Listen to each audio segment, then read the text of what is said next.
Hi guys, welcome to another episode of Ultimate Bucket List, and on today's show, I show you around the city of Canterbury, one of the most important religious cities in the world.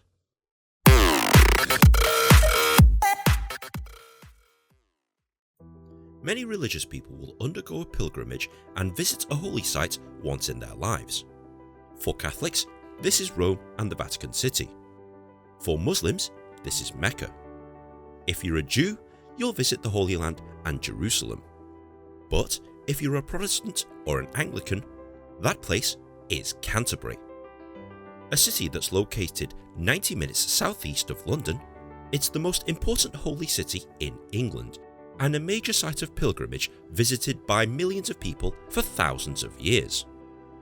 The reason why is because of three things: the oldest church in the English-speaking world, the first monastery that spread Christianity to the west, and the most important cathedral in the country. The head of this cathedral, the Archbishop of Canterbury, is the highest ranking and most important religious official in the UK and is responsible for crowning the monarchy. He is in effect the kingmaker. Because of this, most of the city is classed as a UNESCO World Heritage Site, and it's certainly worth visiting once in your life. Now, if we have a look at a map of Canterbury, you'll notice that it's surrounded by an ancient wall. So most of the things in Canterbury are very easy to find. But I suppose I better start by telling you about the most visited attraction here in the city. This is world famous Canterbury Cathedral. From the outside, it looks mega impressive. However, there are various parts of it that are currently under reconstruction. And even though it's massive, unfortunately, there's only one entrance to it, and it's along one of these main streets. You would never guess that the entrance is slap bang in the middle of town, but yeah, this is how you get into Canterbury Cathedral. You can buy tickets at the ticket office, but if you're going at a particularly busy time, book in advance to make sure that you secure your place. Once you walk around the grounds of the cathedral, you'll notice just how intricate it actually is. It must have taken hundreds, if not thousands of years to carve everything here. And when you go inside, it is without a doubt one of the largest cathedrals that you'll ever step foot in. Admittedly, here in the nave, where all of us commoners sit, it's nothing really to write home about. In fact, it's actually quite plain. But it doesn't detract from the fact that it's a sizable nave. Given that this is a working cathedral, you could technically visit this bit free of charge when services are on. It's only when you go past the intricately carved stone doorway that you'll notice the more impressive areas of the cathedral. For example, the choir. This is traditionally where monks and priests would sit to worship and to learn. It's just as impressive as you see in the photos and videos. And when you walk around, you'll notice some historic things, like the tomb of Henry VI, the chapel of St Edward the Confessor, and it's decked out in some of the most ornate stained glass windows that you'll see anywhere in any church in any part of the world. It really is lovely to look at. If you're into this sort of thing, I recommend that you take your time. This is perhaps the holiest spot here in the cathedral. They've put a single lit candle in the middle of the floor. This was formerly the site of the tomb of Thomas Becket. Now, for those of you who don't know the story, it's one of the most famous stories in Christianity. After an altercation between Thomas Becket and King Henry II, he said, in a fit of rage, or possibly under the influence of alcohol, "Who will rid me of this turbulent priest?" Even though the king didn't really mean that maliciously, his 4 knights took that quite literally, and rode to Canterbury and literally murdered the guy. As you can imagine, murdering one of the holiest men on the planet in his own cathedral is totally not cool. If you're looking for the spot where Thomas Becket was murdered, it's literally right here. And whilst you're walking around the place, just soak in some of the atmosphere that you'll get from this lovely cathedral.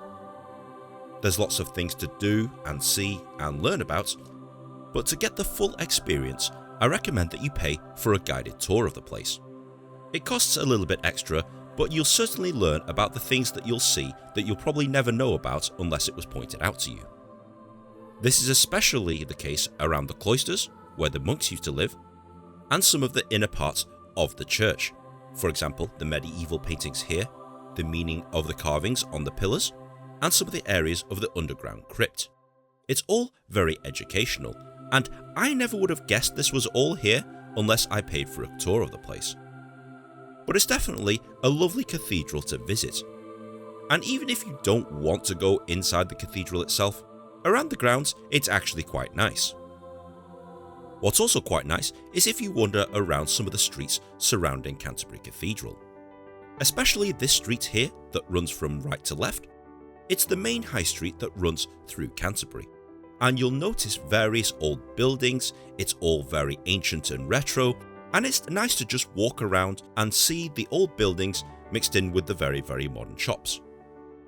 As mentioned before, Canterbury is a walled city, and it's guarded by 4 gates. The most impressive gate is probably the West Gate right here. And the reason why it's impressive is because it has a whole bunch of floral gardens surrounding it. These are known as the Westgate Gardens, and this is free of charge to walk around. You can walk around in these lovely idyllic settings, and you'll feel like you're in the middle of the English countryside. If you go towards the east side of the city, you'll come across St George's Clock Tower, and some of the more modern amenities such as modern shopping centres, etc. To get to our next attraction, you'll need to leave the city via the East Gate, and you'll eventually come across St Augustine's Abbey, the first monastery in the country, and the birthplace of Christianity here in the West. It was founded by St Augustine, and this now abandoned monastery is responsible for training thousands of monks that spread Christianity throughout the Western world. You'll need to pay a small admission fee to get in, but once you do, you'll come across some amazing ruins. If you don't quite know what you're looking at, I recommend that you follow the signs, read, learn all about it, and move on to the next sign. In fact, there's a specific order that you go around the abbey to get the best possible experience. So when you're walking around, you'll see some pretty cool things like this. Now admittedly, if you're on a tight budget, you could probably see most of this from the outside. So there's no reason to pay the admission fee and go in if you don't want to. But if you're only here once in your life, pay the money and see the ruins. You'll need to walk down the street to visit the third religious attraction here in Canterbury. This is St Martin's Church, and it's the oldest church in the English-speaking world. Built in 597 AD, when it's open, you can just walk inside. When I got to the church, it was night and it was creepy as hell, with the overgrown trees and the graves everywhere. I honestly didn't stick around to find out what it was like. I'm sure it's very lovely though. And when you walk back into the city of Canterbury, be sure to eat or drink at one of the more traditional pubs here in Canterbury. I guarantee you'll enjoy the experience. I can't really recommend a specific one because they're all good, but trust me, walk into one of these, you won't be disappointed. You'll notice various ancient buildings, cobbled streets, things that you haven't seen for thousands of years. It's all very historical.